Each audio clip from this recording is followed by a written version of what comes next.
ਸਤਿ ਸ਼੍ਰੀ ਅਕਾਲ। ਪੰਜਾਬ ਮੇਲ USA TV ਦੇਖਣ ਵਾਲੇ ਸਾਰੇ ਦਰਸ਼ਕਾਂ ਦਾ ਅਸੀਂ ਬਹੁਤ-ਬਹੁਤ ਸਵਾਗਤ ਕਰਦੇ ਹਾਂ programme current news and views ਦੇ ਵਿੱਚ। ਮੈਂ ਹਾਂ ਕਮਲਪ੍ਰੀਤ ਸਿੰਘ।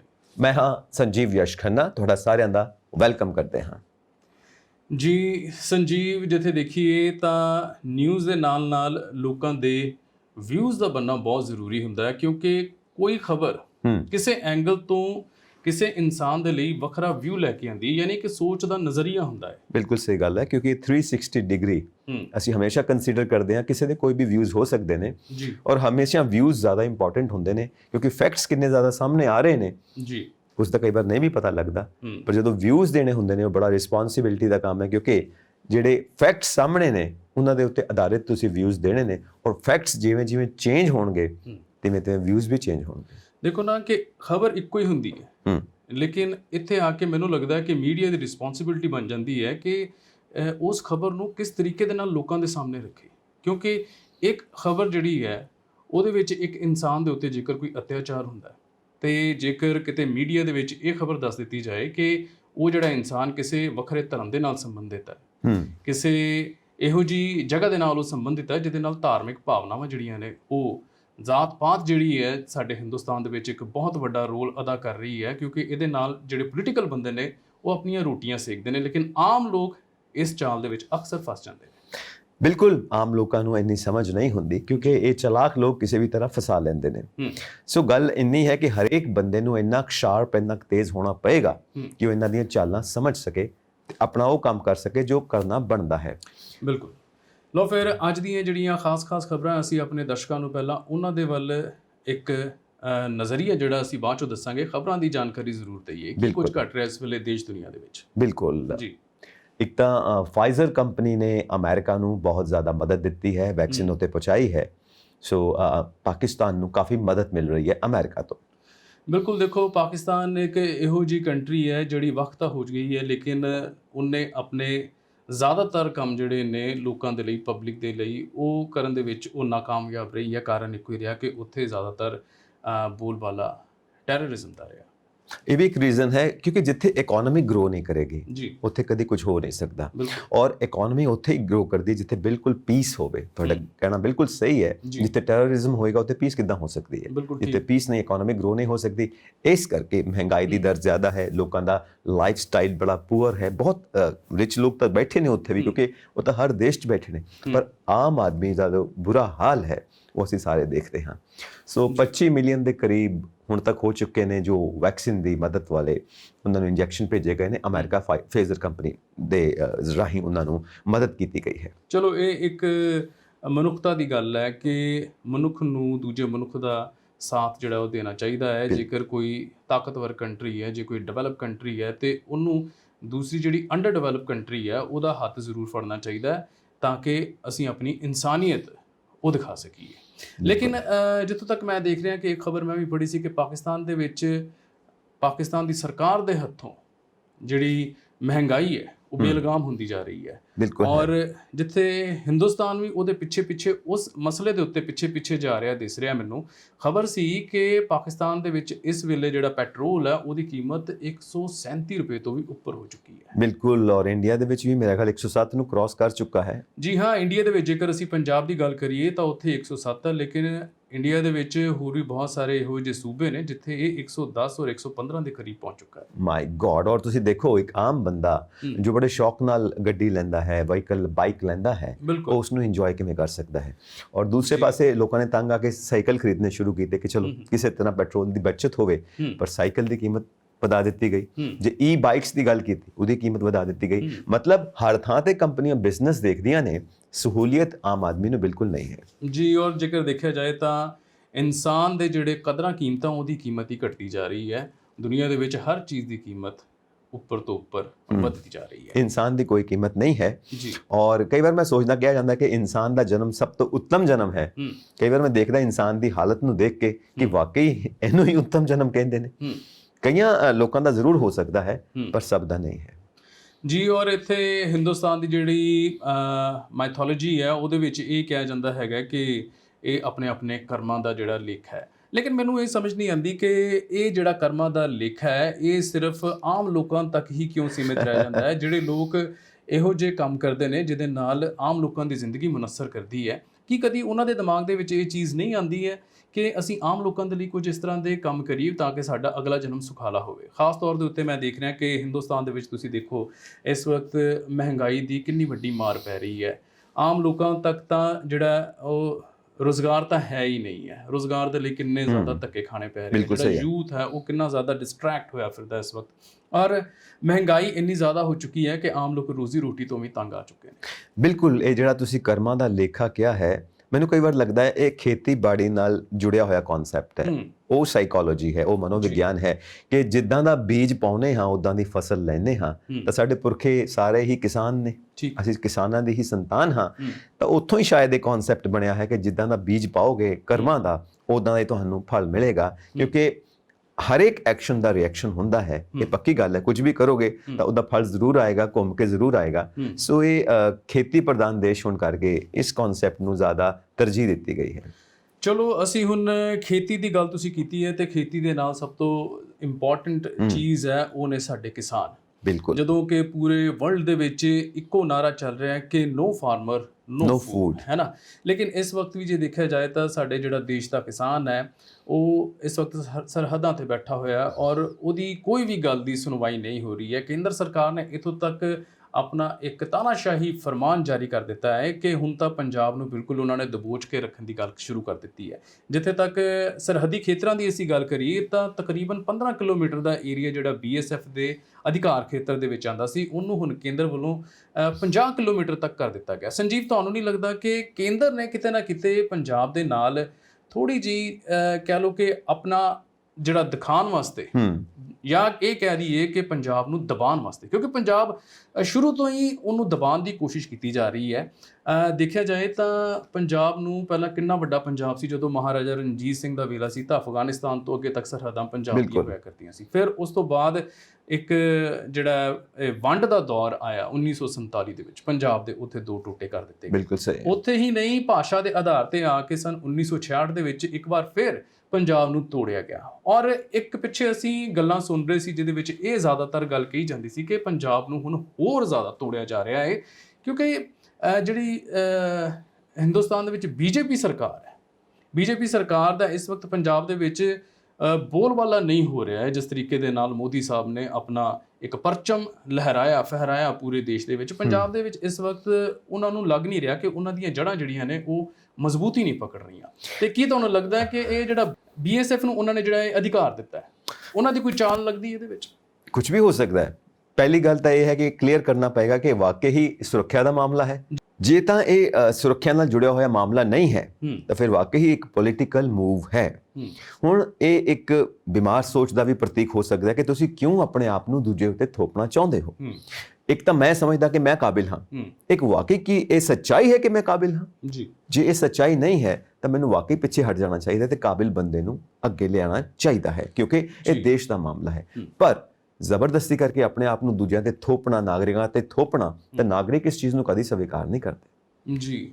ਔਰ ਜਿੱਥੋਂ ਤੱਕ ਦੇਖੀਏ ਅਸੀਂ ਪੰਜਾਬ ਦੀ ਰਾਜਨੀਤੀ ਦੀ, ਪੰਜਾਬੀਆਂ ਦੀ ਆਪਣੀ ਗੱਲ ਕਰੀਏ ਤਾਂ ਪਿੱਛੇ ਅਸੀਂ ਦੇਖਿਆ ਕਿ ਪੰਜਾਬ ਦੀ ਰਾਜਨੀਤੀ ਦੇ ਵਿੱਚ ਇੰਨੀ ਜ਼ਿਆਦਾ ਉਥਲ-ਪੁਥਲ ਰਹੀ। ਬਿਲਕੁਲ ਹੈ ਜੀ। ਜਿਹਦੇ ਵਿੱਚ ਖਾਸ ਤੌਰ ਦੇ ਉੱਤੇ ਇੱਥੇ ਮੌਜੂਦਾ ਜਿਹੜੀ ਪਾਰਟੀ ਆ, ਕਾਂਗਰਸ ਪਾਰਟੀ ਦਾ ਰਾਜ ਜਿਹੜਾ ਪਿਛਲੇ 4.5 ਪੌਣੇ 5 ਤਕਰੀਬਨ ਸਾਲਾਂ ਤੋਂ ਇੱਥੇ ਉਹ ਰਾਜ ਚੱਲ ਰਿਹਾ, ਲੇਕਿਨ 4.5 ਸਾਲਾਂ ਤੋਂ ਬਾਅਦ ਇੱਕਦਮ ਉੱਥੇ ਬਿਲਕੁਲ ਤਖਤਾ ਪਲਟ ਹੋ ਗਿਆ। ਬਿਲਕੁਲ ਹੈ। ਕੈਪਟਨ ਅਮਰਿੰਦਰ ਸਿੰਘ ਦੀ ਸਰਕਾਰ ਜਿਹੜੀ ਹੈ ਉਹ ਇਸ ਕਰਕੇ ਟੁੱਟ ਗਈ ਕਿ ਬਹੁਤ ਸਾਰੇ ਦੋਸ਼ ਉਹਨਾਂ ਤੇ ਲੱਗੇ ਔਰ ਕਾਰਗੁਜ਼ਾਰੀ ਜਿਹੜੀ ਉਹਨਾਂ ਦੀ ਕਾਫੀ ਜ਼ਿਆਦਾ ਵਿਫਲ ਰਹੀ ਔਰ ਕੈਪਟਨ ਦਾ ਆਪਣੇ ਮੰਤਰੀਆਂ ਦੇ ਨਾਲ ਹੀ ਕੋਈ ਤਾਲਮੇਲ ਨਹੀਂ ਰਿਹਾ, ਜਿਹਦੇ ਕਰਕੇ ਉਹਨਾਂ ਦੀ ਸਰਕਾਰ ਨੂੰ ਡੀਕ ਦਿੱਤਾ ਗਿਆ।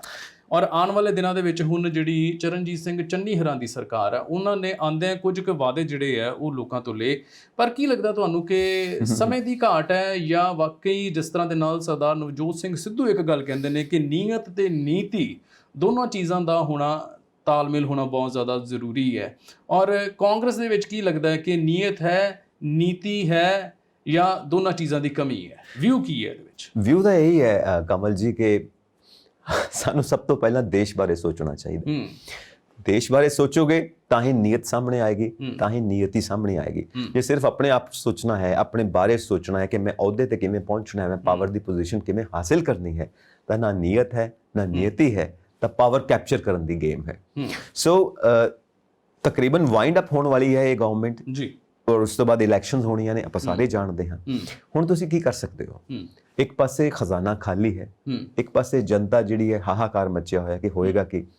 ਕਈ ਵਾਰ ਕਹਿੰਦੇ ਨੇ ਕਿ ਖਾਣ ਨੂੰ ਰੋਟੀ ਨਹੀਂ ਹੈ, ਔਰ ਵਾਕਈ ਗੱਲ ਸੱਚ ਹੈ, ਕਈਆਂ ਕੋਲ ਨਹੀਂ ਹੈ। ਬਹੁਤ ਘੱਟ ਐਸੇ ਖੁਸ਼ ਨਸੀਬ ਨੇ ਜੋ ਰੱਜ ਕੇ ਰੋਟੀ ਖਾ ਰਹੇ ਨੇ, ਤੇ ਟੈਨਸ਼ਨ ਬਣੀ ਹੋਈ ਹੈ, ਇਹ ਪੱਕੀ ਗੱਲ ਹੈ। ਸੋ ਇਹ ਆਪਸ ਦੇ ਵਿੱਚ ਗੇਮਸ ਖੇਡਣਾ, ਆਪਸ ਦੇ ਵਿੱਚ ਪੋਲਿਟਿਕਸ ਖੇਡਣਾ, ਆਪਸ ਦੇ ਵਿੱਚ ਅਸਤੀਫਾਬਾਜ਼ੀ, ਆਪਸ ਦੇ ਵਿੱਚ ਬਿਆਨਬਾਜ਼ੀ, ਇਹਦਾ ਪਬਲਿਕ ਨੂੰ ਕੀ ਫਾਇਦਾ ਹੈ? ਤੁਸੀਂ ਹਾਈਲਾਈਟ ਹੋਣਾ ਚਾਹੁੰਦੇ ਹੋ, ਹੈਡਲਾਈਨਸ ਵਿੱਚ ਆਉਣਾ ਚਾਹੁੰਦੇ ਹੋ, ਤਾਂ ਕੰਮਾਂ ਕਰਕੇ ਆਓ ਨਾ, ਫਿਜ਼ੂਲ ਦੀਆਂ ਗੱਲਾਂ ਕਰਕੇ ਕਿਉਂ ਆ ਰਹੇ ਹੋ? ਕੋਈ ਐਂਟਰਟੇਨਮੈਂਟ ਸ਼ੋਅ ਚੱਲ ਰਿਹਾ ਹੈ। ਜਦੋਂ ਤੱਕ ਤੁਸੀਂ ਦੇਸ਼ ਬਾਰੇ ਜਾਂ ਦੇਸ਼ ਵਾਸੀਆਂ ਬਾਰੇ ਨਹੀਂ ਸੋਚਦੇ ਹੋ ਕਮਲ ਜੀ, ਨਾ ਤਾਂ ਉਦੋਂ ਤੱਕ ਨੀਅਤ ਸਾਫ਼ ਹੁੰਦੀ ਹੈ ਤੇ ਨਾ ਨੀਤੀ ਬਣਦੀ ਹੈ। ਚਲੋ, ਤੁਸੀਂ ਕੰਮ ਦੀ ਗੱਲ ਕੀਤੀ, ਤੇ ਕੰਮ ਦੀ ਗੱਲ ਦੇ ਵਿੱਚ ਇੱਕ ਗੱਲ ਅਸੀਂ ਆਪਣੇ ਦਰਸ਼ਕਾਂ ਦੇ ਨਾਲ ਸਾਂਝੀ ਜ਼ਰੂਰ ਕਰਨੀ ਚਾਹਾਂਗੇ ਕਿ ਚਰਨਜੀਤ ਸਿੰਘ ਚੰਨੀ ਸਰਕਾਰ ਨੇ ਜਦੋਂ ਉਹ ਆਪਣਾ ਵਜ਼ਾਰਤ ਦੇ ਵਿੱਚ ਆਏ ਤਾਂ ਉਹਨਾਂ ਨੇ ਆਉਂਦੇ ਹੀ ਇੱਕ ਬਹੁਤ ਵੱਡਾ ਐਲਾਨ ਕਰ ਦਿੱਤਾ। ਐਲਾਨ ਇਹ ਸੀ ਕਿ ਜਿੰਨੇ ਵੀ ਬਿਜਲੀ ਦੇ ਬਿੱਲ ਨੇ, ਜਿਨ੍ਹਾਂ ਦੇ 2 ਕਿਲੋਵਾਟ ਤੋਂ ਥੱਲੇ ਬਿਜਲੀ ਦੇ ਮੀਟਰ ਨੇ, ਉਹਨਾਂ ਨੂੰ ਰਿਆਇਤ ਇਹ ਦਿੱਤੀ ਜਾਏਗੀ ਕਿ ਉਹਨਾਂ ਦਾ ਜਿੰਨਾ ਵੀ ਪੁਰਾਣਾ ਬਿੱਲ ਹੈ ਉਹਨੂੰ ਮਾਫ ਕਰ ਦਿੱਤਾ ਜਾਏਗਾ। ਚਲੋ, ਇਹ ਇੱਕ ਐਲਾਨ ਸੀ, ਲੇਕਿਨ ਉਹਦੇ ਤੇ ਪਿਛਲੇ ਦਿਨਾਂ ਦੇ ਦਰਮਿਆਨ ਕੁਝ ਹਲਚਲ ਹੋਣੀ ਸ਼ੁਰੂ ਹੋਈ ਔਰ ਦੇਖਣ ਦੇ ਵਿੱਚ ਇਹ ਆਇਆ ਕਿ ਆਮ ਲੋਕਾਂ ਨੂੰ ਜਿੱਥੋਂ ਤੱਕ ਗੱਲ ਕਹੀ ਗਈ ਸੀ, ਹਾਲੇ ਤੱਕ ਉਹ ਸਹੂਲੀਅਤ ਮਿਲ ਨਹੀਂ ਪਾਈ ਹੈ, ਕਿਉਂਕਿ ਜਿਹੜੇ ਫਾਰਮ ਵੀ ਉਹਨਾਂ ਨੇ ਵੰਡਣੇ ਸ਼ੁਰੂ ਕੀਤੇ, ਕਿਉਂਕਿ ਪਹਿਲੇ ਪਤਾ ਲੱਗੇਗਾ ਉਹਨਾਂ ਨੂੰ, ਜਸਟੀਫਾਈ ਤੇ ਤਾਂ ਕਰਨਗੇ ਜਦੋਂ ਉਹਨਾਂ ਨੂੰ ਪਤਾ ਲੱਗੇਗਾ ਕਿ ਕਿੰਨੇ ਲੋਕ ਹੈਗੇ ਨੇ, ਔਰ ਉਹਨਾਂ ਲੋਕਾਂ ਕੋਲੋਂ ਇੱਕ ਫਾਰਮ ਜਿਹੜਾ ਉਹ ਸਰਕਾਰ ਵੱਲੋਂ ਭਰਵਾਇਆ ਜਾ ਰਿਹਾ, ਪਰ ਉਹ ਫਾਰਮ ਹੀ ਅਵੇਲੇਬਲ ਨਹੀਂ ਹੋ ਰਿਹਾ। ਪਹਿਲੀ ਗੱਲ ਤਾਂ ਕਮਲ ਜੀ ਇਹ ਹੈ ਕਿ ਬਿੱਲ ਮਾਫ ਕਿਉਂ ਕਰਨਾ ਹੈ, ਉਹਦਾ ਇੱਕ ਰੀਜ਼ਨ ਦਿਓ ਨਾ ਜੀ। ਖਜ਼ਾਨਾ ਤਾਂ ਪਹਿਲਾਂ ਹੀ ਖਾਲੀ ਹੈ। ਜੋ ਲੋਕ ਬਿੱਲ ਨਹੀਂ ਦੇ ਸਕਦੇ, ਵਾਕਈ ਉਹਨਾਂ ਨੂੰ ਹੱਕ ਹੈ ਕਿ ਉਹਨਾਂ ਨੂੰ ਕੋਈ ਸਹਾਇਤਾ ਮਿਲਣੀ ਚਾਹੀਦੀ ਹੈ, ਪਰ ਜੋ ਲੋਕ ਬਿੱਲ ਦੇ ਸਕਦੇ ਨੇ ਉਹਨਾਂ ਤੋਂ ਕਿਉਂ ਨਾ ਲਿੱਤਾ ਜਾਵੇ? ਜ਼ਾਹਿਰ ਹੈ ਤੁਸੀਂ ਪੋਲੀਟੀਕਲ ਮਾਈਲੇਜ ਲੈਣਾ ਚਾਹੁੰਦੇ ਹੋ, ਠੀਕ, ਪਰ ਕਿਉਂ?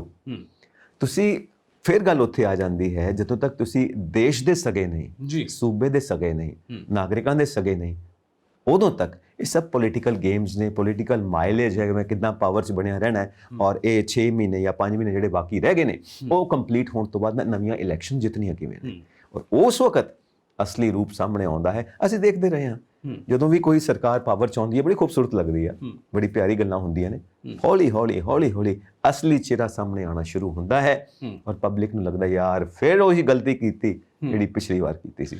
ਦੇਖੋ, ਜਿਹੜੇ ਰਾਜਨੀਤਿਕ ਲੋਕ ਨੇ ਉਹ ਬਹੁਤ ਹੀ ਸੋਚ ਸਮਝ ਕੇ ਇਹ ਸਾਰਾ ਕੰਮ ਕਰਦੇ ਨੇ, ਕਿਉਂਕਿ ਜਿੱਥੋਂ ਤੱਕ ਅਸੀਂ ਪਿਛਲੇ ਕੁਝ ਆਪਣੇ ਇਤਿਹਾਸ ਨੂੰ ਦੇਖ ਲਈਏ ਜਾਂ ਪਿਛਲੇ ਸਾਲਾਂ ਦੇ ਵਿੱਚ ਦੇਖ ਲਈਏ ਤਾਂ ਰਾਜਨੀਤਿਕ ਲੋਕਾਂ ਦੀ ਸੋਚ ਮੇਰੇ ਖਿਆਲ ਨਾਲ ਇੱਥੋਂ ਤੱਕ ਹੈ, ਉਹਨਾਂ ਦਾ ਵਿਊ ਇਹ ਬਣ ਚੁੱਕਾ ਹੈ ਕਿ ਜਿਹੜਾ ਆਮ ਬੰਦਾ ਹੈ, ਹਾਂਜੀ, ਉਹ ਜਿਹੜੇ ਨੇੜੇ ਵਾਲੇ ਕੰਮ ਕੀਤੇ ਹੋਏ ਨਾ ਉਹਨਾਂ ਨੂੰ ਯਾਦ ਰੱਖਦਾ ਹੈ। ਜਦੋਂ ਉਹਨੂੰ ਉਹ ਚੀਜ਼ਾਂ ਦੇ ਦਿੱਤੀਆਂ ਜਾਂਦੀਆਂ ਨੇ, ਆ ਜਿਹੜੇ ਹੁਣ ਇਲੈਕਸ਼ਨ ਦੇ ਕੋਲ ਵਾਲੇ ਮਹੀਨਿਆਂ ਦੇ ਵਿੱਚ ਜਦੋਂ ਸਰਕਾਰ ਨੇ ਇੱਕਦਮ ਸਾਰੀਆਂ ਚੀਜ਼ਾਂ ਜਿਹੜੀਆਂ ਨੇ ਉਹ ਜਨਤਾ ਦੇ ਵਿੱਚ ਵੰਡਣੀਆਂ ਸ਼ੁਰੂ ਕਰ ਦੇਣੀਆਂ ਨੇ, ਬਹੁਤ ਸਾਰੇ ਲਾਭ ਜਿਹੜੇ ਉਹ ਦੱਸਣੇ ਸ਼ੁਰੂ ਕਰ ਦੇਣੇ ਨੇ, ਉਹਨਾਂ ਦੇ ਵਿੱਚੋਂ ਕੁਝ ਕੁ ਉਹਨਾਂ ਦੀਆਂ ਜ਼ਰੂਰਤਾਂ ਨੂੰ ਪੂਰਾ ਵੀ ਕੀਤਾ ਜਾਏਗਾ, ਲੇਕਿਨ ਜਿਹੜੇ ਪਿਛਲੇ 4 ਸਾਲ ਦੇ ਦਰਮਿਆਨ ਉਹਨਾਂ ਨੇ ਜੋ ਤਸ਼ੱਦਦ ਕੀਤੀ ਹੈ ਉਹ ਸਾਰੇ ਦੇਖਣ 'ਚ ਇਹ ਆਉਂਦਾ ਹੈ ਜ਼ਿਆਦਾਤਰ ਕਿ ਲੋਕ ਉਹਨੂੰ ਭੁੱਲ ਜਾਂਦੇ ਨੇ।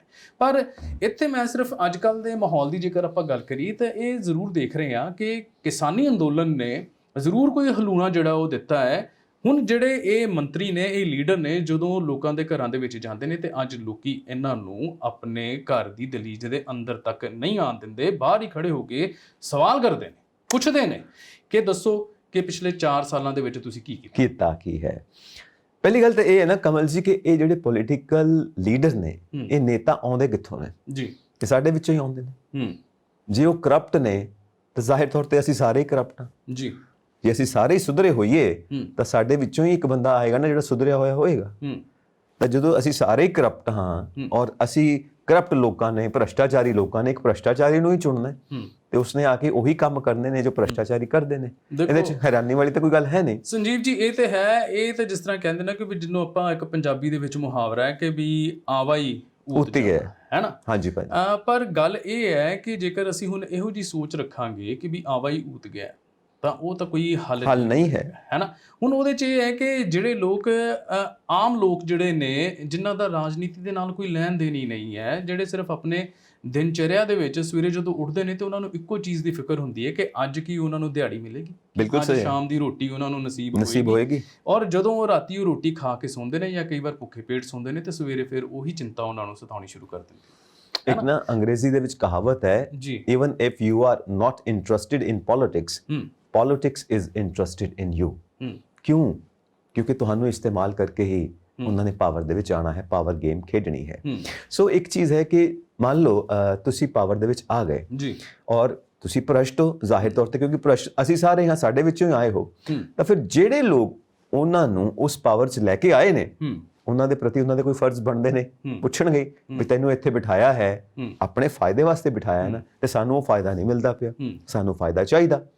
ਹੁਣ ਉਹ ਬੰਦਾ ਆਪਣੀ ਕੁਰਸੀ ਵੀ ਸੇਵ ਕਰਨੀ ਹੈ, ਆਉਣ ਵਾਲਾ ਵਕਤ ਵੀ ਸੇਵ ਕਰਨਾ, ਕਿਉਂਕਿ ਸਾਨੂੰ ਪਤਾ ਸਾਰੇ ਐਂਬੀਸ਼ੀਅਸ ਨੇ ਕਿ ਮੈਂ ਹਮੇਸ਼ਾ ਪਾਵਰ 'ਚ ਬਣਿਆ ਰਵਾਂ, ਤਾਂ ਉਹ ਚਾਹੇਗਾ ਕਿ ਜਿਨ੍ਹਾਂ ਨੇ ਉਸ ਬੰਦੇ ਨੂੰ ਪਾਵਰ 'ਚ ਬਿਠਾਇਆ ਹੈ ਉਹਨਾਂ ਦਾ ਸਾਥ ਹਮੇਸ਼ਾ ਬਣਿਆ ਰਵੇ, ਕਿਉਂਕਿ ਉਹ ਉਹਦੇ ਸਪਾਂਸਰਸ ਨੇ, ਉਹਦੇ ਫਾਈਨੈਂਸਰਸ ਨੇ, ਜਾਂ ਵਾਕਈ ਉਹਦੇ ਵਰਕਰਸ ਨੇ।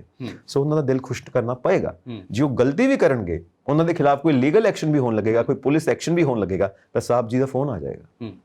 ਚਲੋ, ਤੁਸੀਂ ਗੱਲ ਕੀਤੀ ਭ੍ਰਸ਼ਟਾਚਾਰ ਦੀ। ਭ੍ਰਸ਼ਟਾਚਾਰ, ਕਰਪਸ਼ਨ ਇੱਕ ਬਹੁਤ ਹੀ, ਮੈਂ ਇਹਨੂੰ ਕਹਾਂਗਾ ਕਿ ਇੱਕ ਐਸੀ ਚੀਜ਼ ਹੈ ਜਿਹਦੇ ਨਾਲ ਪੂਰਾ ਇਨਸਾਨ ਜਿਹੜਾ ਉਹਦਾ ਵਜੂਦ ਖਤਮ ਹੋ ਜਾਂਦਾ, ਉਹਦੀ ਇਨਸਾਨੀਅਤ ਖਤਮ ਹੋ ਜਾਂਦੀ ਹੈ। ਲੇਕਿਨ ਦੁਨੀਆ ਦੇ ਵਿੱਚ ਸਾਰੇ ਭ੍ਰਸ਼ਟ ਆਪਾਂ ਇਹ ਨਹੀਂ ਕਹਿ ਸਕਦੇ, ਕਿਉਂਕਿ ਦੁਨੀਆ ਕਿਤੇ ਨਾ ਕਿਤੇ ਤੇ ਸੱਚਾਈ ਦੇ ਦਮ ਦੇ ਉੱਤੇ ਖੜੀ ਹੈ। ਔਰ ਮੈਂ ਇੱਕ ਗੱਲ ਜ਼ਰੂਰ ਕਹਾਂਗਾ ਕਿ ਗੁਰਬਾਣੀ ਦੇ ਵਿੱਚ ਲਿਖਿਆ ਹੈ ਕਿ ਬੰਦੇ ਖੋਜ ਦਿਲ ਹਰ ਰੋਜ਼, ਫਿਰ ਪਰੇਸ਼ਾਨੀ ਨਾ ਹੈ। ਯਾਨੀ ਰਾਤ ਵੇਲੇ ਸੌਣ ਤੋਂ ਪਹਿਲੇ ਘੱਟੋ ਘੱਟ ਇੱਕ ਵਾਰ ਤੁਸੀਂ ਜੋ ਕੁਝ ਵੀ ਦਿਨ ਦੇ ਵਿੱਚ ਆਪਣੇ ਕਰਮ ਕੀਤੇ ਨੇ, ਉਹਨਾਂ ਨੂੰ ਇੱਕ ਵਾਰ ਜ਼ਰੂਰ ਆਪਣੇ ਦਿਮਾਗ ਦੇ ਵਿੱਚ ਲਿਆਓ ਔਰ ਸੋਚੋ ਅੱਜ ਅਸੀਂ ਕੀ ਕੰਮ ਕੀਤੇ, ਕੀ ਅਸੀਂ ਸਾਰਾ ਕੁਝ ਜੋ ਕੁਝ ਵੀ ਸਾਨੂੰ ਚਾਹੀਦਾ ਸੀਗਾ ਉਹਦੇ ਪਿੱਛੇ ਕਿਸੇ ਹੋਰ ਦਾ ਦਿਲ ਤੇ ਨਹੀਂ ਦੁਖਾਇਆ, ਕਿਸੇ ਹੋਰ ਦਾ ਹੱਕ ਤੇ ਨਹੀਂ ਖੋਹ ਲਿਆ ਹੈਗਾ।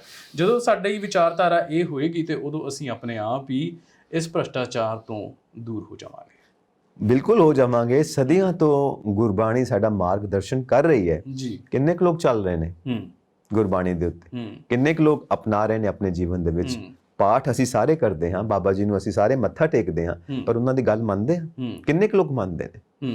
ਸੋ ਇਹ ਗੱਲਾਂ ਜਿਹੜੀਆਂ ਨੇ ਸੋਹਣੀਆਂ ਨੇ, ਪਰ ਇਹ ਗੱਲਾਂ ਕਰਨੀਆਂ ਔਰ ਇਹਨੂੰ ਪ੍ਰੈਕਟੀਕਲੀ ਅਪਣਾਉਣਾ ਔਖਾ ਹੈ, ਡਿਫਰੈਂਸ ਆ। ਬਿਲਕੁਲ। ਔਰ ਗੱਲਾਂ ਤੋਂ ਬੰਦਾ ਇਦਾਂ ਲੱਗਦਾ ਕਿ ਇਹਦੇ ਵਰਗਾ ਤੇ ਧਰਮਾਤਮਾ ਕੋਈ ਨਹੀਂ, ਇਹਦੇ ਵਰਗਾ ਤੇ ਭਗਤ ਕੋਈ ਨਹੀਂ, ਪਰ ਜਦੋਂ ਉਹਦੇ ਕੰਮ ਦੇਖੀਦੇ ਨੇ ਤਾਂ ਅਸਲੀ ਚਿਹਰਾ ਸਾਹਮਣੇ ਆਉਂਦਾ। ਦੇਖੋ, ਗੱਲ ਇਹੀ ਹੈ, ਵਿਚਾਰਧਾਰਾ ਸਾਡੀ ਜਿਹੜੀ ਪੋਲੀਟੀਕਲ ਤੋਂ ਥੋੜੀ ਜੀ ਰਿਲੀਜੀਅਸ ਹੋ ਰਹੀ ਹੈ। ਨਹੀਂ, ਇਹ ਵੀ ਉਹਦਾ ਹਿੱਸਾ ਹੈ, ਹਿੱਸਾ ਜ਼ਰੂਰ ਹੈ। ਲੇਕਿਨ ਮੈਂ ਜ਼ਰੂਰ ਇੱਥੇ ਸੰਜੀਵ ਜੀ ਗੱਲ ਕਹਾਂਗਾ ਕਿ ਜਿਸ ਤਰ੍ਹਾਂ ਦੇ ਨਾਲ ਕਹਿੰਦੇ ਕਿ ਗੁਰਬਾਣੀ ਦੇ ਵਿੱਚ ਹੀ, ਗੁਰਬਾਣੀ ਤੋਂ ਹੀ ਸਾਨੂੰ ਸਾਰੀ ਸਿੱਖਿਆ ਸੇਧ ਮਿਲਦੀ ਹੈ ਬਿਲਕੁਲ, ਕਿ ਬ੍ਰਹਮ ਗਿਆਨੀ ਦਾ ਉਹਦਾ ਜੀਵਨ ਐਸਾ ਦੱਸਿਆ ਗਿਆ ਕਿ ਜੈਸੇ ਜਲ ਮੈਂ ਕਮਲ ਅਲੇਪ, ਹੈ ਨਾ, ਕਿ ਚਿੱਕੜ ਦੇ ਵਿੱਚ ਰਹਿੰਦੇ ਹੋਈ ਉਹ ਜਿਹੜਾ ਫੁੱਲ ਹੈ ਉਹ ਖਿੜਨਾ ਹੈ।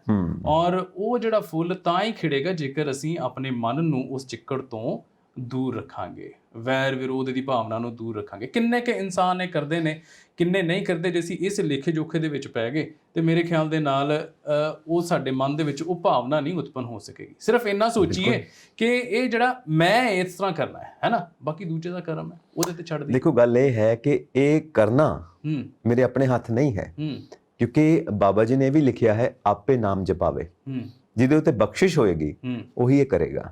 ਪਹਿਲਾਂ ਤਾਂ ਇਹ ਨਹੀਂ ਪਤਾ ਲੱਗਦਾ ਮਨ ਕੀ ਹੈ, ਕਿਸੇ ਨੇ ਅੱਜ ਤੱਕ ਮਨ ਨੂੰ ਦੇਖਿਆ? ਮਨ ਨੂੰ ਕਾਬੂ ਕਰ ਲਓ, ਕਿੱਦਾਂ ਫੜ ਕੇ ਢਾਉਣਾ ਹੈ ਉਹਨੂੰ, ਕਿਸੇ ਨੇ ਦੇਖਿਆ ਨਹੀਂ, ਕਿਸੇ ਨੂੰ ਪਤਾ ਨਹੀਂ, ਗੱਲ ਹੈ। ਪਰ ਬਾਬਾ ਜੀ ਨੇ ਦੇਖਿਆ ਹੈ। ਪਹਿਲਾਂ ਤਾਂ ਉਸ ਚੀਜ਼ ਨੂੰ ਸਮਝੋ ਕਿ ਇਹ ਬਾਬਾ ਜੀ ਦੇ ਲੈਵਲ ਦੀ ਗੱਲ ਹੈ, ਪਰ ਉਹ ਸਾਨੂੰ ਸਮਝਾ ਰਹੇ ਨੇ ਕਿ ਮਨ ਜਿਹੜਾ ਹੈ ਉਹ ਅੜਚਨ ਹੈ। ਚਲੋ, ਅਸੀਂ ਮਨ ਦੇ ਉੱਤੇ ਆਨੇ ਆ ਔਰ ਮਨ ਚਲੇ ਦੀ ਗੱਲ ਕਰ ਲੈਂਦੇ ਆ, ਕਿਉਂਕਿ ਮਨ ਜਿਹੜਾ ਉਹ ਟਿਕਣ ਨਹੀਂ ਦਿੰਦਾ ਹੈਗਾ। ਕੁਝ ਇਸੇ ਤਰ੍ਹਾਂ ਹੀ ਸਾਡੇ ਸਿੱਧੂ ਸਾਹਿਬ ਨੇ, ਜਿਨ੍ਹਾਂ ਦਾ ਮਨ ਬਹੁਤ ਹੀ ਚੰਚਲ ਹੈ। ਅਸੀਂ ਅਕਸਰ ਦੇਖਦੇ ਹਾਂ ਕਿ ਕਦੀ ਉਹ ਆਪਣੇ ਮਨ ਦੀਆਂ ਭਾਵਨਾਵਾਂ, ਜਿਹੜੀਆਂ ਅੰਦਰੂਨੀ ਭਾਵਨਾਵਾਂ, ਉਹਨੂੰ ਕੰਟਰੋਲ ਨਹੀਂ ਕਰ ਪਾਉਂਦੇ। ਔਰ ਸਟੇਜ ਦੇ ਉੱਤੇ ਹੀ ਬਹੁਤ ਵਾਰੀ ਉਹਨਾਂ ਦੀ ਬਿਆਨਬਾਜ਼ੀ ਕੁਝ ਇਸ ਤਰ੍ਹਾਂ ਦੀ ਹੋ ਜਾਂਦੀ ਹੈ ਕਿ ਦੂਸਰਿਆਂ ਨੂੰ ਸੁਣਨ ਦੇ ਵਿੱਚ ਬੜੀ ਅਟਪਟੀ ਲੱਗਦੀ ਹੈ। ਇਸ ਤਰ੍ਹਾਂ ਲੱਗਦਾ ਹੈ ਕਿ ਥੋੜ੍ਹਾ ਜਿਹਾ ਈਗੋ ਜਿਹੜੀ ਆ ਉਹਨਾਂ ਦੇ ਵਿੱਚ ਜ਼ਿਆਦਾ ਹੈ। ਔਰ ਕਈ ਵਾਰ ਉਹ ਗੱਲਾਂ ਇਸ ਤਰ੍ਹਾਂ ਦੀ ਕਰਦੇ ਨੇ, ਟਵੀਟ ਕਰਕੇ, ਜ਼ਿਆਦਾਤਰ ਉਹ ਟਵੀਟ ਹੀ ਕਰਦੇ ਹੈਗੇ ਨੇ, ਹੈ ਨਾ। ਔਰ ਪਿੱਛੇ ਹੀ ਉਹਨਾਂ ਦੇ ਮਨ ਦੇ ਵਿੱਚ ਇੱਕ ਸਵਾਲ ਉੱਠਿਆ ਕਿ ਵੀ ਮੈਂ ਹੁਣ ਜਦੋਂ ਪੰਜਾਬ ਪ੍ਰਦੇਸ਼ ਕਾਂਗਰਸ ਦਾ ਪ੍ਰਧਾਨ ਬਣ ਗਿਆ ਤਾਂ ਹੁਣ ਮੈਂ ਅਸਤੀਫਾ ਦੇ ਦਿਆਂ। ਅਚਾਨਕ ਮਨ ਦੀ ਭਾਵਨਾ, ਮਨ ਦੀ ਅਵਸਥਾ ਜਾਗੀ ਸ਼ਾਇਦ ਕੁਝ ਇਸ ਤਰ੍ਹਾਂ ਦੀ। ਲੇਕਿਨ ਕੱਲ ਪਰਸੋਂ ਜਿਹੜੀ ਗੱਲ ਉਹਨਾਂ ਦੀ ਸਾਹਮਣੇ ਆਈ ਕਿ ਮਨ ਦੀ ਭਾਵਨਾ ਬਦਲ ਗਈ ਹੈ। ਐਸਾ ਕੀ ਹੋ ਗਿਆ ਕਿ ਹੁਣ ਉਹਨਾਂ ਦਾ ਮਨ ਇਹ ਕਹਿਣ ਦੇ ਲਈ ਟਵੀਟ ਕਰ ਰਿਹਾ ਹੈ ਕਿ ਵੀ ਹੁਣ ਮੈਂ ਅਸਤੀਫਾ ਜਿਹੜਾ ਉਹਨੂੰ ਖਾਰਜ ਕਰਦਾ ਵਾਂ, ਮੈਂ ਪ੍ਰਧਾਨਗੀ ਦੇ ਅਹੁਦੇ ਤੇ ਰਵਾਂਗਾ। ਕੀ ਸੋਚਦੇ ਹੋ? ਬਾਬਾ ਜੀ ਕਹਿੰਦੇ ਨੇ ਕਿ ਮਨ ਤੂੰ ਜੋਤ ਸਰੂਪ ਹੈ, ਆਪਣਾ ਮੂਲ ਪਛਾਣ, ਇਹਦੇ ਬਾਬਾ ਜੀ ਕਹਿ ਰਹੇ ਨੇ। ਪਰ ਇਹਨਾਂ ਦਾ ਜੋ ਮਨ ਹੈ ਕਿ ਮੰਨਤਾ ਨਹੀਂ।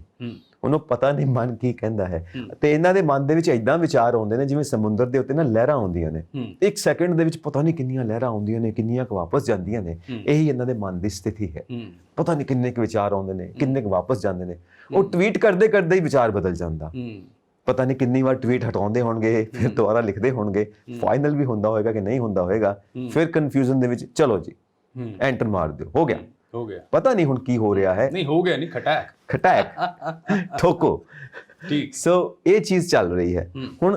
ਰਾਜਨੀਤੀ ਦੇਸ਼ ਨਾ ਤੇ ਖਟਾਕ ਹੈ ਤੇ ਨਾ ਠੋਕੋ ਹੈ। ਇੱਥੇ ਇੱਕ ਪਵਿੱਤਰ ਗੱਲ ਹੈ, ਕਹਿੰਦੇ ਨੇ ਕਿ ਰਾਜਨੀਤੀ ਇਦਾਂ ਹੋਣੀ ਚਾਹੀਦੀ ਹੈ ਕਿ ਤੁਹਾਡੀ ਤਪੱਸਿਆ ਹੈ ਔਰ ਤੁਹਾਡੀ ਜੋ ਚੈਂਬਰ ਹੈ ਜਿੱਥੇ ਤੁਸੀਂ ਬਹਿ ਕੇ ਆਪਣੇ ਆਫਿਸ ਸੰਭਾਲਦੇ ਹੋ, ਉਹ ਤੁਹਾਡੀ ਤਪੋ ਭੂਮੀ ਹੈ ਜੀ। ਸੰਤਾਂ ਵਾਲਾ ਕੰਮ ਹੈ, ਰਿਸ਼ੀਆਂ ਮੁਨੀਆਂ ਵਾਲਾ ਕੰਮ ਹੈ। ਇੰਨੇ ਪਵਿੱਤਰ ਤੁਸੀਂ ਹੋਣੇ ਚਾਹੀਦੇ ਹੋ। ਕਿਉਂ? ਕਿਉਂਕਿ ਤੁਸੀਂ ਉਸ ਅਹੁਦੇ ਤੇ ਹੋ। ਤੁਹਾਨੂੰ ਪਤਾ ਹੈ ਮਤਲਬ ਸਾਰੇ ਗ੍ਰੰਥਾਂ ਦਾ ਨਿਚੋੜ ਜਿੰਨੇ ਅੱਜ ਤੱਕ ਲਿਖੇ ਗਏ ਨੇ ਉਹ ਪਵਿੱਤਰ ਗੁਰੂ ਗ੍ਰੰਥ ਸਾਹਿਬ ਦੇ ਵਿੱਚ ਹੈ। ਮਤਲਬ ਜੇ ਤੁਸੀਂ ਗੁਰੂ ਗ੍ਰੰਥ ਸਾਹਿਬ ਪੜ੍ਹ ਲਵੋ ਤੁਹਾਨੂੰ ਹੋਰ ਕੁਝ ਪੜ੍ਹਨ ਦੀ ਲੋੜ ਨਹੀਂ ਹੈ। ਸੋ ਜੇ ਵੇਦਾਂ ਦੀ ਗੱਲ ਕਰੀਏ ਤਾਂ ਉਹਦੇ ਵਿੱਚ ਇਹ ਲਿਖਿਆ ਗਿਆ ਹੈ ਕਿ ਜਿਸ ਇਨਸਾਨ ਦਾ ਮਿਲਨ ਪ੍ਰਭੂ ਨਾਲ ਹੋ ਚੁੱਕਾ ਹੋਵੇ, ਸਿਰਫ ਉਹੀ ਇਨਸਾਨ ਰਾਜਾ ਬਣਨ ਦੇ ਕਾਬਿਲ ਹੈ। ਮਤਲਬ ਕੁਆਲੀਫਿਕੇਸ਼ਨ ਇਹ ਰੱਖੀ ਗਈ ਹੈ ਕਿ ਹੀ should be a Sant, enlightened one, enlightened leader ਹੋਣਾ ਚਾਹੀਦਾ ਹੈ, ਤਾਂ ਹੀ ਉਹ ਰਾਜਾ ਬਣ ਸਕਦਾ ਹੈ। ਹੁਣ ਪ੍ਰਭੂ ਦੇ ਮਿਲਨ ਤੋਂ ਤਾਂ ਉਹ ਸ਼ੁਰੂ ਕਰਦੇ ਨੇ ਰਾਜਾ ਬਣਨ ਦੀ ਕੁਆਲਿਟੀ, ਜੋ ਗੁਰੂ ਨਾਨਕ ਸਾਹਿਬ ਨੇ ਕਿਹਾ ਹੈ ਬ੍ਰਹਮ ਗਿਆਨੀ। ਸੋ ਬ੍ਰਹਮ ਗਿਆਨੀ ਰਾਜਾ ਬਣਨ ਦੇ ਕਾਬਿਲ ਹੈ। ਚਲੋ ਤੁਸੀਂ ਗੱਲ ਕੀਤੀ ਹੈ ਕਿ ਜਿਹੜਾ ਸੰਤ ਵਰਗਾ ਜੀਵਨ ਹੋਣਾ ਚਾਹੀਦਾ ਹੈ, ਸਾਦਾ ਜੀਵਨ ਹੋਣਾ ਚਾਹੀਦਾ ਹੈ। ਪਰ ਕੀ ਲੱਗਦਾ ਕਿ ਕਾਂਗਰਸ ਨੇ ਇੱਕ ਲੋਕਾਂ ਦੇ ਜਿਹੜੇ ਵਿਰੋਧੀ ਜਿਹੜੇ ਗੱਲ ਕਰ ਰਹੇ ਨੇ, ਮੈਂ ਉਸ ਗੱਲ ਨੂੰ ਆਪਣੇ ਸ਼ਬਦਾਂ ਦੇ ਵਿੱਚ ਲਿਆ ਰਿਹਾ, ਉਹਨਾਂ ਦੇ ਸ਼ਬਦਾਂ ਨੂੰ ਮਤਲਬ ਬਿਆਨ ਕਰ ਰਿਹਾ ਕਿ ਵਿਰੋਧੀ ਇਹ ਕਹਿ ਰਹੇ ਨੇ ਕਿ ਕਾਂਗਰਸ ਨੇ ਇੱਕ ਰਾਜਨੀਤਿਕ ਪੱਤਾ ਖੇਡਿਆ ਔਰ ਉਹ ਪੱਤਾ ਸੀ ਕਿ ਇਸ ਵਕਤ ਚਰਨਜੀਤ ਸਿੰਘ ਚੰਨੀ ਜਿਹੜੇ ਕਿ ਇੱਕ ਦਲਿਤ ਵਰਗ ਨੂੰ ਬਿਲੋਂਗ ਕਰਦੇ ਨੇ, ਉਹਨਾਂ ਨੂੰ ਉਹਨਾਂ ਨੇ ਮੁੱਖ ਮੰਤਰੀ ਦੇ ਤੌਰ ਦੇ ਉੱਤੇ, ਖਾਸ ਤੌਰ ਦੇ ਉੱਤੇ ਸਿਰਫ ਇਸੇ ਉਹਨਾਂ ਦੀ ਇੱਕ ਸਪੈਸ਼ਲਿਟੀ ਜਿਹੜੀ ਆ ਉਹਨੂੰ ਧਿਆਨ ਦੇ ਵਿੱਚ ਰੱਖਦੇ ਹੋਏ ਉਹਨਾਂ ਨੇ ਚੁਣਿਆ। ਕਿਉਂਕਿ ਇਸ ਤੋਂ ਪਹਿਲਾਂ ਚਰਨਜੀਤ ਚੰਨੀ ਵਜ਼ਾਰਤ ਵਿੱਚ ਜ਼ਰੂਰ ਸਨ, ਲੇਕਿਨ ਜਿਸ ਤਰੀਕੇ ਦੇ ਨਾਲ ਉਹ ਇਸ ਵਕਤ ਮਸ਼ਹੂਰ ਹੋ ਰਹੇ ਨੇ, ਫੇਮਸ ਹੋ ਰਹੇ ਨੇ, ਉਸ ਤਰੀਕੇ ਦੇ ਨਾਲ ਉਹ ਹਾਈਲਾਈਟ ਨਹੀਂ ਹੋਏ ਸੀਗੇ, ਹੈ ਨਾ, ਲਾਈਟ ਉਹਨਾਂ ਦੇ ਉੱਤੇ ਨਹੀਂ ਗਈ ਸੀ। ਹੁਣ ਕੀ ਲੱਗਦਾ ਤੁਹਾਨੂੰ ਕਿ ਚਰਨਜੀਤ ਚੰਨੀ ਹਰਾਂ ਨੇ ਪਿੱਛੇ ਜਿਹੜੇ ਕੰਮ ਕੀਤੇ ਨੇ, ਜੋ ਕੁਝ ਦੇਖਣ ਦੇ ਵਿੱਚ ਆਇਆ, ਅਸੀਂ ਦੇਖਦੇ ਹਾਂ ਕਿ ਆਮ ਲੋਕਾਂ ਦੇ ਨਾਲ ਉਹ ਆਪਣਾ ਮੇਲ ਜੋਲ ਵਧਾ ਰਹੇ ਨੇ। ਉਸ ਤੋਂ ਪਹਿਲਾਂ ਜੇਕਰ ਆਪਾਂ ਦੇਖੀਏ ਤਾਂ ਉਹਨਾਂ ਨੇ ਆਮ ਲੋਕਾਂ ਦੇ ਵਿੱਚ ਇਹ ਜਾ ਕੇ ਐਲਾਨ ਵੀ ਕੀਤਾ ਕਿ ਮੈਨੂੰ ਇੰਨੇ ਵੱਡੇ ਲਾਮ ਲਸ਼ਕਰ ਦੀ ਜ਼ਰੂਰਤ ਨਹੀਂ ਹੈ, ਇਹ ਜਿਹੜੀ ਸਿਕਿਉਰਿਟੀ ਹੈ ਮੈਨੂੰ ਇਹਦੀ ਜ਼ਰੂਰਤ ਨਹੀਂ ਹੈ, ਹੈ ਨਾ। ਔਰ ਉਸ ਤੋਂ ਬਾਅਦ ਉਹਨਾਂ ਨੇ ਆਪਣੇ ਜਦੋਂ ਪੁੱਤਰ ਦਾ ਵਿਆਹ ਕੀਤਾ ਤਾਂ ਉਹ ਵੀ ਇੱਕ ਬੜਾ ਚਰਚਾ ਦਾ ਵਿਸ਼ਾ ਬਣਿਆ, ਕਿਉਂਕਿ ਉਹ ਬਹੁਤ ਸਾਦਗੀ ਭਰਪੂਰ ਉਹ ਵਿਆਹ ਸੀ, ਲੇਕਿਨ ਉਹਦੇ ਉੱਤੇ ਵੀ ਬਹੁਤ ਸਾਰੇ ਸਵਾਲ ਉੱਠੇ। ਕੀ ਲੱਗਦਾ ਤੁਹਾਨੂੰ ਕਿ ਜਿਸ ਤਰ੍ਹਾਂ ਦੇ ਤੁਸੀਂ ਗੁਰਬਾਣੀ ਦੀ ਗੱਲ ਕੀਤੀ ਕਿ ਰਾਜਨੀਤੀ ਦੇ ਵਿੱਚ ਉਹ ਸੰਤ ਪੰਜਾਬ ਨੂੰ ਮਿਲ ਗਏ? ਨਹੀਂ, ਇਹ ਤਾਂ ਪੱਕੀ ਗੱਲ ਹੈ, ਨਹੀਂ ਮਿਲਿਆ। ਮਿਲ ਜਾਏ ਤਾਂ ਬਹੁਤ ਵਧੀਆ ਹੈ, ਬਲਕਿ ਪੂਰੇ ਭਾਰਤ ਨੂੰ ਮਿਲ ਜਾਏ ਤਾਂ ਬਹੁਤ ਵਧੀਆ ਹੈ। ਇਹਦਾ ਇੱਕ ਆਪਾਂ ਮਾਰਕੀਟ ਦੀ ਗੱਲ ਕਰਾਂਗੇ, ਕਿਉਂਕਿ ਸਾਰੀ ਦੁਨੀਆ ਮਾਰਕੀਟ ਹੈ, ਇਹਦੇ ਵਿੱਚ ਅਲੱਗ-ਅਲੱਗ ਵਿਊਜ਼ ਨੇ, ਅਲੱਗ-ਅਲੱਗ ਨਿਊਜ਼ ਨੂੰ ਲੈ ਕੇ। ਸੋ ਕੁਝ ਤਾਂ ਲੋਕ ਕਹੇਂਗੇ ਲੋਗੋਂ ਦਾ ਕੰਮ ਹੈ ਕਹਿਣਾ, ਤੁਸੀਂ ਪੱਤਾ ਖੇਡ ਦਿੱਤਾ, ਤੁਸੀਂ ਚਾਲ ਚੱਲ ਦਿੱਤੀ, ਤੁਸੀਂ ਚੈਸ ਦੀ ਚਾਲ ਚੱਲ ਦਿੱਤੀ, ਤੁਸੀਂ ਚੈਕਮੇਟ ਕਰ ਦਿੱਤਾ, ਤੁਸੀਂ ਟ੍ਰੈਪ ਕਰ ਦਿੱਤਾ, ਕਹੀ ਜਾਓ। ਮੈਨੂੰ ਸਿਕਿਉਰਿਟੀ ਨਹੀਂ ਚਾਹੀਦੀ, ਤੁਹਾਨੂੰ ਨਹੀਂ ਚਾਹੀਦੀ, ਪਰ ਤੁਹਾਡੇ ਅਹੁਦੇ ਨੂੰ ਚਾਹੀਦੀ ਹੈ। ਇਹਦੇ ਵਿੱਚ ਬਿਆਨ ਦੇਣ ਵਾਲੀ ਕਿਹੜੀ ਲੋੜ ਹੈ? ਨਹੀਂ ਚਾਹੀਦੀ, ਠੀਕ ਹੈ, ਤੁਸੀਂ ਇਹ ਸੋਚਦੇ ਪਏ ਹੋ, ਇਹ ਡਿਕਲੇਅਰ ਕਰਨ ਦੀ ਲੋੜ ਕੀ ਪਈ ਹੈ? ਪਰ ਤੁਹਾਡੇ ਅਹੁਦੇ ਨੂੰ ਚਾਹੀਦੀ ਹੈ ਤੇ ਲੈਣੀ ਪਏਗੀ। ਸੋ ਇਹ ਚੀਜ਼ਾਂ ਜਿਹੜੀਆਂ ਨੇ ਨਾ ਪੋਲੀਟੀਕਲ ਮਾਈਲੇਜ ਲੈਣ ਵਾਸਤੇ। ਗੱਲ ਇਹ ਹੈ ਕਿ ਜੇ ਤੁਸੀਂ ਕੋਈ ਵਧੀਆ ਕੰਮ ਕਰਦੇ ਹੋ ਤੇ ਕੋਈ ਅਹਿਸਾਨ ਤਾਂ ਨਹੀਂ ਕਰ ਰਹੇ ਹੋ। ਵਧੀਆ ਕੰਮ ਕਰਨਾ ਤੁਹਾਡਾ ਫਰਜ਼ ਹੈ, ਤੁਹਾਡੀ ਡਿਊਟੀ, ਤੁਹਾਡੀ ਜੌਬ ਹੈ। ਇਹਦੇ ਵਿੱਚ ਅਹਿਸਾਨ ਕਾਹਦਾ? ਮੈਂ ਇਹ ਕਰੂੰਗਾ, ਮੈਂ ਉਹ ਕਰੂੰਗਾ, ਠੀਕ ਹੈ, ਬਹੁਤ ਵਧੀਆ ਗੱਲ ਹੈ, ਕਰਕੇ ਦਿਖਾਓ ਨਾ। ਸੋ ਕਿਸੇ ਦੇ ਕੋਈ ਅਹਿਸਾਨ ਨਹੀਂ, ਨਾ ਦੇਸ਼ ਦੇ ਕੋਈ ਅਹਿਸਾਨ ਹੈ, ਨਾ ਜਨਤਾ ਤੇ ਕੋਈ ਅਹਿਸਾਨ ਹੈ, ਕਿਉਂਕਿ ਭਗਤ ਸਿੰਘ ਨੇ ਆਪਣੀ ਜਾਨ ਦਿੱਤੀ, ਕਰਤਾਰ ਸਿੰਘ ਸਰਾਭਾ ਨੇ ਆਪਣੀ ਜਾਨ ਦਿੱਤੀ, ਚੰਦਰ ਸ਼ੇਖਰ ਆਜ਼ਾਦ ਅਨੇਕਾਂ ਆਜ਼ਾਦੀਆਂ ਘੁਲਾਟੀਏ ਹੋਏ। ਉਹਨਾਂ ਨੇ ਇਹ ਥੋੜਾ ਕਿਹਾ ਹੈ ਕਿ ਅਸੀਂ ਇੱਦਾਂ ਕਰ ਰਹੇ ਹਾਂ, ਅਸੀਂ ਉੱਦਾਂ ਕਰ ਰਹੇ ਹਾਂ, ਸਾਡਾ ਫਰਜ਼ ਹੈ। ਇਹਦੇ 'ਚ ਉਹਨਾਂ ਨੇ ਬਿਆਨਬਾਜ਼ੀ ਥੋੜਾ ਕੀਤੀ ਹੈ। ਸਿੱਧੀ ਸਾਦੀ ਗੱਲ ਹੈ ਕਿ ਤੁਸੀਂ ਆਪਣੇ ਫਰਜ਼ ਨੂੰ ਪਛਾਣਦੇ ਹੋ ਕਿ ਤਮਾਸ਼ਾ ਕਰਦੇ ਹੋ। ਠੀਕ। ਚਲੋ ਵੈਸੇ ਸੰਜੀਵ ਜੀ ਗੱਲ ਇਹ ਹੈ ਕਿ ਉਹ ਜ਼ਮਾਨੇ ਜਿਹੜੇ ਸੀ, ਉਸ ਜ਼ਮਾਨੇ ਦੇ ਵਿੱਚ ਕਹਿ ਲਓ ਕਿ ਲੋਕਾਂ ਦੇ ਅੰਦਰ ਜਜ਼ਬਾ ਕੁਝ ਇਸ ਤਰ੍ਹਾਂ ਦਾ ਸੀ, ਕੁਝ ਕਰ ਗੁਜ਼ਰਨ ਦਾ ਸੀ, ਕੁਝ ਸਮਾਂ ਵੀ ਸੀ ਇਸ ਤਰ੍ਹਾਂ ਦਾ, ਕੁਝ ਹਾਲਾਤ ਵੀ ਇਸ ਤਰ੍ਹਾਂ ਦੇ ਸੀ। ਅੱਛਾ, ਅਸੀਂ ਉੱਥੇ ਉਸ ਜ਼ਮਾਨੇ ਦੇ ਵਿੱਚ ਅਸੀਂ ਇਹ ਵੀ ਕਹਿ ਸਕਦੇ ਸੀ ਕਿ ਉਹ ਜਿਹੜੇ ਲੋਕ ਨੇ ਉਹ ਬਾਹਰਲੇ ਮੁਲਕ ਦੇ ਲੋਕ ਨੇ, ਸਾਡੇ ਆਪਣੇ ਲੋਕ ਨਹੀਂ ਹੈ। ਹਾਂਜੀ। ਪਰ ਹੁਣ ਜਿਹੜੇ ਉਹ ਅੰਗਰੇਜ਼ ਤਾਂ ਚਲੇ ਗਏ, ਹੁਣ ਜਿਹੜਾ ਇੱਕ ਨਵਾਂ ਪ੍ਰੋਵਰਬ ਹੈ ਜਿਹੜੇ ਲੋਕਾਂ ਦੀ ਸੋਚ ਤੋਂ ਉਭਰਿਆ ਔਰ ਖਾਸ ਤੌਰ ਦੇ ਉੱਤੇ ਇੱਥੋਂ ਦੇ ਲੋਕਾਂ ਦੇ ਕੰਮਾਂ ਤੋਂ ਉਭਰਿਆ, ਉਹ ਇਹ ਹੈ ਕਿ ਇੱਥੇ ਹੁਣ ਕਾਲੇ ਅੰਗਰੇਜ਼ ਆ। ਸਹੀ ਹੈ, ਕਾਲੇ ਅੰਗਰੇਜ਼ਾਂ ਦਾ ਰਾਜ ਹੋ ਚੁੱਕਾ ਹੈ। ਕਿਉਂਕਿ ਦੇਖੋ ਨਾ, ਹਜੇ ਤੱਕ ਕੇਂਦਰ ਜਿਹੜਾ ਉਹ ਟਸ ਤੋਂ ਮਸ ਨਹੀਂ ਹੋ ਰਿਹਾ। ਕਿੰਨਾ ਕੁਝ ਵਾਪਰ ਰਿਹਾ ਸਿੰਘੂ ਬਾਰਡਰ ਦੇ ਉੱਤੇ, ਕਿਸਾਨਾਂ ਦੇ ਉੱਤੇ, ਕਿਸਾਨਾਂ ਦੇ ਜੀਵਨ ਦੇ ਉੱਤੇ, ਕਿੰਨੇ ਕਿਸਾਨਾਂ ਦੀਆਂ ਸ਼ਹਾਦਤਾਂ ਹੋ ਗਈਆਂ, ਕੁਰਬਾਨੀਆਂ ਹੋ ਗਈਆਂ। ਕੀ ਉਹੀ ਸੀਨ ਪੁਰਾਣਾ ਯਾਦ ਨਹੀਂ ਆਉਂਦਾ ਕਿ ਇੱਕ ਵਾਰ ਇਤਿਹਾਸ ਆਪਣੇ ਆਪ ਨੂੰ ਦੁਹਰਾ ਰਿਹਾ? ਲੇਕਿਨ ਇੱਥੇ ਜਿਹੜੇ ਜ਼ਾਲਮ ਹੈ ਉਹ ਬਾਹਰਲੇ ਨਹੀਂ, ਉਹ ਆਪਣੇ ਲੋਕ ਜ਼ਾਲਮ ਬਣ ਗਏ। ਉਸ ਤੋਂ ਵੀ ਜ਼ਿਆਦਾ ਹੋ ਰਿਹਾ ਹੈ। ਇਹਦਾ ਰੀਜ਼ਨ ਸਮਝਣ ਦੀ ਕੋਸ਼ਿਸ਼ ਕਰਨੀ ਚਾਹੀਦੀ ਹੈ ਕਿ ਉਹ ਪਿੱਛੇ ਕਿਉਂ ਨਹੀਂ ਹਟਦੇ ਪਏ। ਤੁਹਾਡੇ ਆਪਣੇ ਬੰਦੇ, ਤੁਹਾਡੇ ਆਪਣੇ ਲੋਕ, ਅੰਨਦਾਤਾ 9 ਮਹੀਨੇ ਤੋਂ, ਬਜ਼ੁਰਗ, ਬੱਚੇ, ਲੇਡੀਜ਼ ਬੈਠੇ ਨੇ ਬਾਰਡਰ ਦੇ ਉੱਤੇ ਖੁੱਲੇ ਵਾਤਾਵਰਣ ਦੇ ਵਿੱਚ। ਆ ਪਿਛਲੇ ਸਾਲ ਸਾਰੀਆਂ ਸਰਦੀਆਂ ਝੇਲੀਆਂ, ਗਰਮੀਆਂ ਝੇਲੀਆਂ, ਬਰਸਾਤਾਂ ਝੇਲੀਆਂ, ਆ ਹੁਣ ਫਿਰ ਸਰਦੀਆਂ ਸ਼ੁਰੂ ਹੋਣ ਵਾਲੀਆਂ ਨੇ। ਮਤਲਬ ਬੰਦੇ ਨੂੰ ਵੈਸੇ ਹੀ ਸ਼ਰਮ ਆ ਜਾਂਦੀ ਹੈ ਕਿ ਕੀ ਹੋ ਕੀ ਰਿਹਾ। ਔਰ ਜਿੱਥੇ ਤੱਕ ਇਹ ਹਾਲਾਤ ਜਿਹੜੇ ਉੱਥੇ ਬੰਦੇ ਜਾ ਰਹੇ ਨੇ ਸਿੰਘੂ ਬਾਰਡਰ ਦੇ ਉੱਤੇ, ਕਿ ਇੱਕ ਕਹਿ ਲਓ ਕਿ ਕਿਸਾਨੀ ਹੀ ਐਸੀ ਸੀ ਜਿਹਨੂੰ ਧਰਮ ਨਿਰਪੇਖ ਬਣਾਇਆ ਗਿਆ ਸੀਗਾ, ਉੱਥੇ ਵੀ ਤੁਹਾਨੂੰ ਨਹੀਂ ਲੱਗਦਾ ਕਿ ਕੁਝ ਇਹੋ ਜਿਹੇ ਹਾਲਾਤ ਪਿਛਲੇ ਦਿਨਾਂ ਦੇ ਵਿੱਚ ਦੇਖਣ ਨੂੰ ਮਿਲੇ ਜਿੱਥੇ ਥੋੜ੍ਹਾ ਜਿਹਾ ਇੱਥੇ ਵੀ ਉਸੇ ਤਰੀਕੇ ਦੇ ਨਾਲ ਧਰਮ ਨੂੰ ਵਿੱਚ ਲਿਆ ਕੇ ਔਰ ਗੱਲ ਨੂੰ ਵਧਾਉਣ ਦੀ ਕੋਸ਼ਿਸ਼ ਕੀਤੀ ਜਾ ਰਹੀ ਹੈ? ਅਸੀਂ ਜੋ ਭਾਰਤ ਦੇ ਲੋਕ ਹਨ ਨਾ, ਸ਼ੁਰੂ ਤੋਂ ਹੀ ਧਾਰਮਿਕ ਪ੍ਰਵਿਰਤੀ ਦੇ ਲੋਕ ਹਾਂ, ਕਿਉਂਕਿ ਸਾਡੇ ਵੱਡੇ ਵੱਡੇ ਗ੍ਰੰਥ ਜੋ ਸਦੀਆਂ ਤੋਂ ਲਿਖੇ ਗਏ ਨੇ ਉਹ ਇਸ ਚੀਜ਼ ਦਾ ਬਿਲਕੁਲ ਪ੍ਰਤੀਕ ਨੇ, ਸਬੂਤ ਨੇ ਕਿ ਵਾਕਈ ਅਸੀਂ ਧਾਰਮਿਕ ਪ੍ਰਵਿਰਤੀ ਦੇ ਲੋਕ ਹਾਂ। ਸੋ ਧਾਰਮਿਕ ਪ੍ਰਵਿਰਤੀ ਬਹੁਤ ਵਧੀਆ ਚੀਜ਼ ਹੈ, ਇਸ ਤੋਂ ਵਧੀਆ ਚੀਜ਼ ਕੋਈ ਹੋ ਨਹੀਂ ਸਕਦੀ। ਪਰ ਤੁਸੀਂ ਇਸ ਨੂੰ ਹਥਿਆਰ ਬਣਾ ਲਓ, ਉਹਨੂੰ ਪਾਇਲਿਊਟ ਕਰੋ। ਇਸ ਸਾਇੰਸ ਨੂੰ ਤੁਸੀਂ ਪੋਲਿਊਸ਼ਨ ਵੱਲ ਲੈ ਕੇ ਚਲੇ ਗਏ ਹੋ। ਇੰਨੀ ਖੂਬਸੂਰਤ ਸਾਇੰਸ ਨੂੰ ਤੁਸੀਂ ਕਰਪਟ ਕਰ ਦਿੱਤਾ ਹੈ ਸਿਰਫ ਆਪਣੇ ਫਾਇਦੇ ਵਾਸਤੇ। ਤੁਹਾਨੂੰ ਸ਼ਰਮ ਆਉਣੀ ਚਾਹੀਦੀ ਹੈ। ਜਦੋਂ ਅਸੀਂ ਵੱਖੋ-ਵੱਖ ਧਰਮਾਂ ਦੀ ਗੱਲ ਕਰਦੇ ਹਾਂ, ਵੱਖੋ-ਵੱਖ ਪੈਗੰਬਰਾਂ ਦੀ ਗੱਲ ਕਰਦੇ ਹਾਂ, ਗੁਰੂ ਸਾਹਿਬਾਨ ਦੀ ਗੱਲ ਕਰਦੇ ਹਾਂ, ਅਵਤਾਰਾਂ ਦੀ ਗੱਲ ਕਰਦੇ ਹਾਂ, ਸਭ ਨੇ ਇੱਕੋ ਹੀ ਗੱਲ ਸਮਝਾਈ ਹੈ। ਜੇ ਇੱਕ ਜਣਾ ਕਹਿ ਰਿਹਾ ਸੱਚ ਬੋਲੋ ਤਾਂ ਦੂਜਾ ਵੀ ਕਹਿ ਰਿਹਾ ਸੱਚ ਬੋਲੋ। ਝੂਠ ਬੋਲਣ ਵਾਸਤੇ ਕੋਈ ਵੀ ਨਹੀਂ ਕਹਿ ਰਿਹਾ। ਬਿਲਕੁਲ ਸਾਰੇ ਧਰਮਾਂ ਦੀਆਂ ਸਿੱਖਿਆਵਾਂ ਇੱਕੋ ਹੀ ਨੇ, ਉਹ ਹੈ ਮਾਨਵਤਾ, ਕਿਉਂਕਿ ਸਾਰੇ ਹੀ ਉਸੇ ਪ੍ਰਭੂ ਦੀ ਗੱਲ ਕਰ ਰਹੇ ਨੇ। ਔਰ ਅਸੀਂ ਲੋਕ ਆਪਣੇ ਛੋਟੇ-ਛੋਟੇ ਫਾਇਦਿਆਂ ਵਾਸਤੇ ਨਾਦਾਨ ਲੋਕਾਂ ਨੂੰ ਆਪਣੇ ਮਗਰ ਲਾ ਕੇ ਪੋਲੀਟੀਕਲ ਮਾਈਲੇਜ ਲੈਂਦੇ ਹਾਂ। ਉਹਨਾਂ ਦੀਆਂ ਜਾਨਾਂ ਵੀ ਚਲੀਆਂ ਜਾਣ, ਸਾਨੂੰ ਕੋਈ ਫਰਕ ਨਹੀਂ ਪੈਂਦਾ। ਉਹਨਾਂ ਦੀਆਂ ਲਾਸ਼ਾਂ ਦੇ ਉੱਤੇ ਅਸੀਂ ਆਪਣਾ ਸਿੰਘਾਸਨ ਲਗਾ ਕੇ ਬੈਠਨੇ ਹਾਂ ਤੇ ਆਪਣੇ ਆਪ ਨੂੰ ਫਾਇਦਾ ਦਿੰਦੇ ਹਾਂ, ਆਪਣੇ ਬੱਚਿਆਂ ਨੂੰ ਫਾਇਦਾ ਦਿੰਦੇ ਹਾਂ, ਆਪਣੇ ਰਿਸ਼ਤੇਦਾਰਾਂ ਨੂੰ, ਯਾਰਾਂ ਦੋਸਤਾਂ ਨੂੰ। ਔਰ ਸਾਡਾ ਇਹ ਹਮੇਸ਼ਾ ਸੋਚ, ਵਿਚਾਰ, ਕੋਸ਼ਿਸ਼, ਕੁਝ ਵੀ ਕਹਿ ਲਓ, ਹਮੇਸ਼ਾ ਇਹ ਰਹਿੰਦੀ ਹੈ ਕਿ ਮੇਰੇ ਤੋਂ ਬਾਅਦ ਮੇਰਾ ਪੁੱਤਰ ਇੱਥੇ ਬੈਠੇ। ਜਿਸ ਤਰ੍ਹਾਂ ਅਸੀਂ ਦੇਖਦੇ ਹਾਂ ਨਾ ਧ੍ਰਿਤਰਾਸ਼ਟਰ ਦੀ ਪ੍ਰੋਬਲਮ, ਦੁਰਯੋਧਨ ਨੂੰ ਬਹਿਣਾ ਚਾਹੀਦਾ। ਉਹ ਭਾਈ ਕਾਬਿਲ ਹੈ ਕਿ ਨਹੀਂ ਹੈ, ਦੇਸ਼ ਦੀ ਸੋਚੋ। ਤੇਰਾ ਪੁੱਤਰ ਹੈ ਤਾਂ ਇਹਦਾ ਮਤਲਬ ਇਹ ਥੋੜਾ ਕਿ ਨਾਕਾਬਿਲ ਹੋ ਗਿਆ ਫਿਰ ਵੀ ਬੈਠੇਗਾ, ਪਰ ਕੋਈ ਸੁਣਦਾ। ਤਾਂ ਇਹ ਹੈ ਪ੍ਰੋਬਲਮ। ਇੱਕ ਵਾਰੀ ਕੀ ਹੋਇਆ ਕਿ ਕਿਸੇ ਬਜ਼ੁਰਗ ਨੇ ਇੱਕ ਪੋਲੀਟੀਕਲ ਲੀਡਰ ਦੇ ਬੱਚਿਆਂ ਨੂੰ ਪੁੱਛਿਆ ਕਿ ਜੇ ਤੇਰੇ ਪਾਪਾ ਦੇਸ਼ ਨੂੰ 4 ਹਿੱਸਿਆਂ 'ਚ ਵੰਡ ਕੇ ਤੇ ਤੁਹਾਨੂੰ 2-2 ਹਿੱਸੇ ਦੇ ਦੇਣ, ਠੀਕ ਰਹੇਗਾ? ਕਹਿੰਦਾ ਵਾਹ, ਵੈਰੀ ਗੁੱਡ। ਤੁਹਾਨੂੰ ਪਤਾ ਤੇਰੇ ਪਾਪਾ ਮੈਨੂੰ ਕਿੰਨੇ ਪਿਆਰ ਕਰਦੇ ਨੇ, ਉਹਨਾਂ ਨੂੰ ਜ਼ਰੂਰ ਵੰਡ ਕੇ ਦੇਣਾ ਚਾਹੀਦਾ।